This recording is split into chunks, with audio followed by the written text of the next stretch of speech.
what do you And in think January it about was more. putting all these things on the table and I letting think us in all kind February of you think start through them paying and come back to make the penalties, decisions on it? If you don't. Maybe have a workshop rather than doing this. A workshop, Yeah. yes, Yeah. the workshop's a great David, idea. how many of your paramedics are local? Me, But you're part-time, Summer, she's part-time. Of the full-time staff, we have any full-time? No, not local. Well, I can tell you what you do in other business. I mean, you've got assets and this, that, and the other. And when you get in a bind and you don't have no money, you look at your assets and when you got cattle, you've always got something to sell. You can't get out of debt, but you got something to sell to pay your bills until somebody will lend you some money till next time. We've got some assets. I mean, what's that third truck worth? What could we sell it? I mean, if you're gonna cut back, you don't need that equipment. That's like, I don't need to buy cow feed if I'm selling all my cows. I don't need to buy hay if I'm selling all my cows.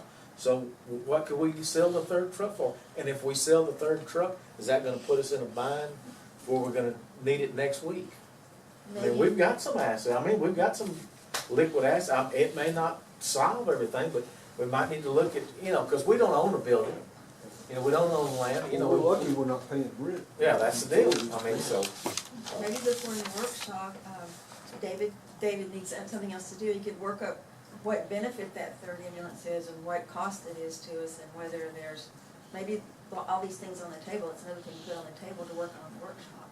Well, I hate to say it, I mean, if you had to, Yeah. I guess you could do like the old days, you could run one ambulance, but, I mean, you cut, personnel have to be cut, and all that's cut, and this, I don't wanna lose them. What's bad is, once you do all that, is getting them to hire back. Who's gonna wanna come back? So, I mean, it's, Yeah, but who's Last gonna wanna resort. stay stay if you if can't you make can't payroll? if you can't make the payroll, so that's, And I agree, that's our first priority, are our people. but it's, I understand where you're coming from, something's gotta be cut. Now, there again, I think you gotta prioritize what's cut. I don't agree with you on two things, you got to have the personnel and you got to have the medicine. He's telling me that the medicine deal is in line, you're saying you're not. I don't know which one of you is right. I know you can't, and not a point of sending something out there with no medicine. But now, there again, I trust both of you. Now I'm in a dilemma. I'm in a hell of a dilemma here. It's not that I don't trust David, but it's that, That's what we but your- have to in make your hard opinion, decisions. We're over medicated. yeah. In David's opinion, we're same as we was before, or a little less. So there again, nobody wants to be the one that gets their little deal cut in every situation I've ever been in. There's a couple more things I wanna bring up. Okay, I'm sorry. No, I wanted to hear you too. The monitors.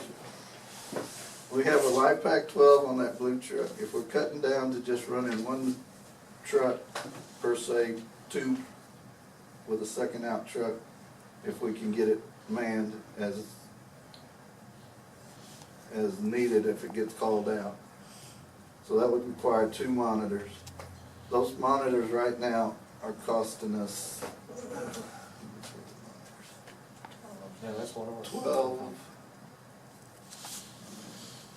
around $1,200 a month, and I know it came out to about 16,000 something a year for both those monitors. We got at least a 2 more year contract on that. Yeah, I'd love to keep them, don't get me wrong, but we can purchase a Life Pack 12, which is an older monitor, for about $2,000, and it'd have to be certified. But it would be paid off.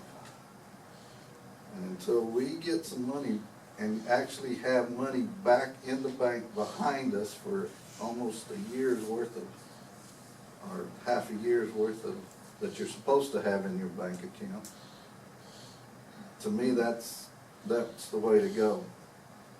Is return I don't know what the contract says, but if we can't pay them, and we're not paying them, So here's the problem. Those Life Pack 12s, the reason why they're $2,000, because they're unserviceable. So if something happens to them, then what? They're still serviceable because you can buy them from That is the physical reason- control. Yes, but they're unserviceable. If something happens to them, they are not servicing them anymore. That's the reason why we went out They and can't bought be 15s. fixed. They must be serviceable if physical control is selling them. I don't know that Physio Control's selling them. I know you can order them from a vendor, like the B&E or Bounty or whatever else. Yeah, they'll sell them to you, but I'm telling you, They'll fix Physio them. Control told us when we bought those, that's the reason why we bought the 15s, because the 12s were not going to be serviceable anymore. They won't fix them anymore. That's kinda like forced obsolescence. Yeah, Yes. it's, It's something that needs to be checked into. You know, we have physical control, And here's, do, go ahead. but, I mean, that, to me, that's something that needs to be looked into. Physical control sells them, it seems like they would service them.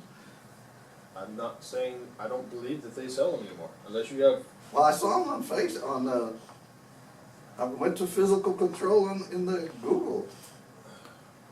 I mean, the only thing you can do is talk to them and say, hey, do y'all have them and do y'all service them? I will. And what their cost. But here's the next I problem. mean- The monitor, like, the monitor that we have right now.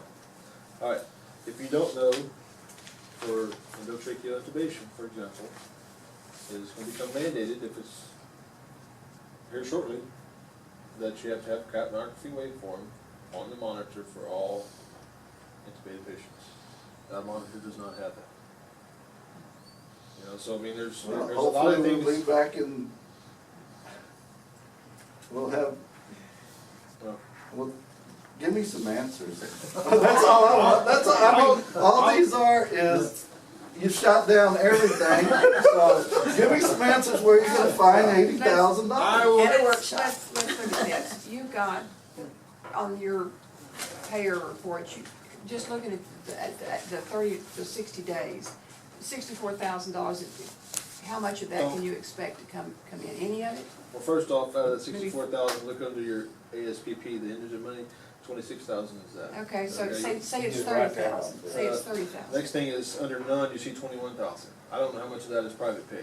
Okay, so reasonably, what do you expect to earn from or get from the billing company in the next 60 days? Look at your Reasonably. P&L over here and multiply that times 2. So EMS charges under 922, $8,500. So you're looking at roughly $17,000 to receive over the next 2 months. Okay, let's just Under call the it transfer side of it, you're gonna, So that's $6,000. under the transfer side of it, over the next 2 months, you're looking at collecting right around $29,000 to $30,000. Okay, so then you, according to what Barbara said, we can probably expect about 120,000 in taxes. Probably, that's usually. So that's what we've got to work with. I'm not, that's, plus with That's- 50,000 in the bank, we're not totally in the hole. We just have to be very careful what Well, these gets next spent month or and two. get it What all are you gonna lined do up. Every penny. next year? Cause you're already using this money to pay last year's And expenses. that's what I'm saying, we're doing this and we've got Well, you- to start. Well, we well, need is tax but- There's don't only get- one way, is cut. and Well- sales tax. I don't think you're gonna build a year's worth of revenue in a year.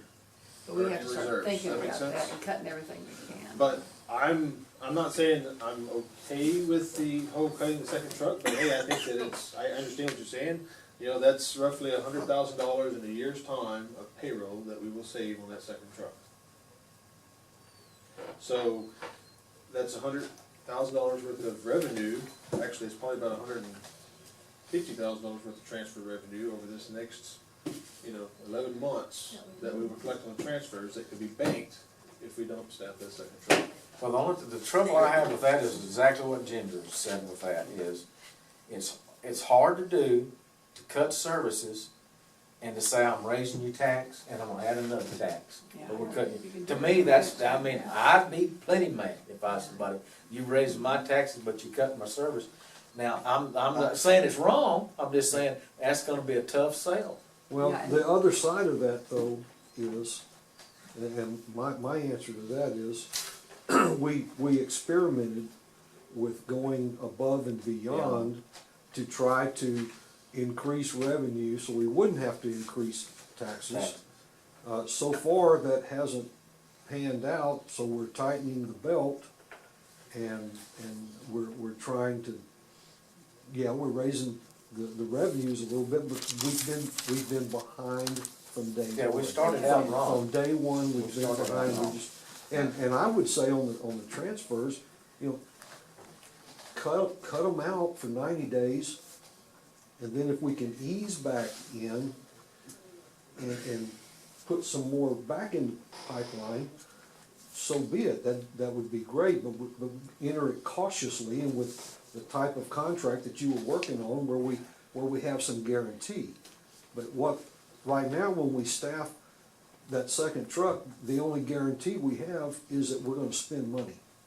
Yeah. There's no guarantee we're gonna make any money, because number one, we may not turn the wheels in that 24 hours, or we may turn the wheels on indigents that are not ever gonna pay, or it may be 2 years before the indigent care catches up if we get it. And we've already started reducing it. I mean, we're not even Yeah. getting aggressive with booking our staff in the second truck. For the month of November, it's only staffed 3 times. I say we cut it out altogether. I say we sell that third truck. I said we do a workshop to make these final decisions. Let me say a couple of things. One thing is, on the sales tax, remember that the county shot that down last time, and it might shoot it down again. I mean, people don't like to vote for a tax. Yeah, that's- And the other thing is, I don't know whether this is something we can look at or not, but, you know, we could increase the area of this ESD, which would. That has to be voted. Oh, yeah, absolutely it so- does.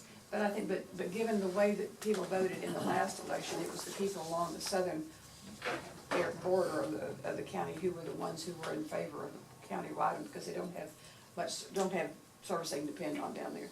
And of course, that's not where where the value is, but, you know, something Well, that the maybe we should value at is least.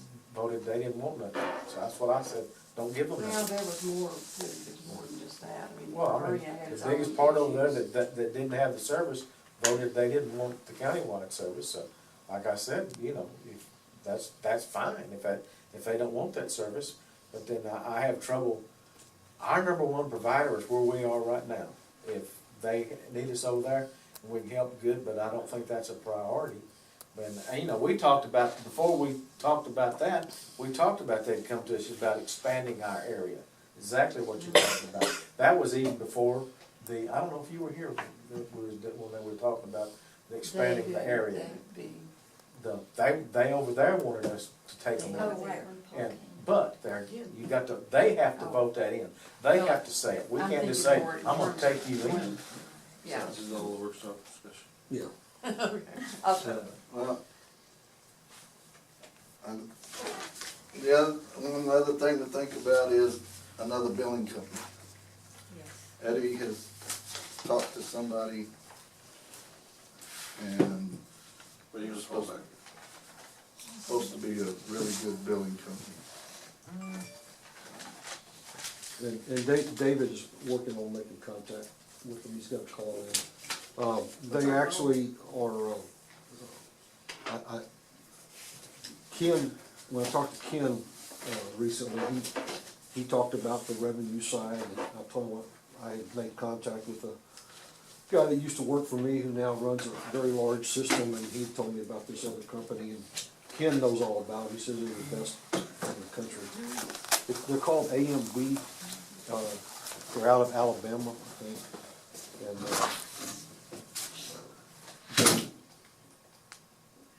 and they appear to do a very good job, and potentially at less expense than we incur now, so I think they're worth talking to. And, What is our goal is to get more actual money than to count on the indigent Well, funds, plus- try to get more collections. Or- More collection, we would hope better collections, but we don't know yet. But I think their fee is less. We talked about that at the EMS joint meeting, about some people are paying 6% as opposed to 11%, but it's, you know, probably apples to oranges. And then ESD 2 pays 10%, we pay 11% to the same company, but I think we get some software in addition to that. Anyway, I agree with, I think looking at. I bet it's worth looking at. Yes. Just remember, our number one goal isn't transfers. We're not really in the transfer business.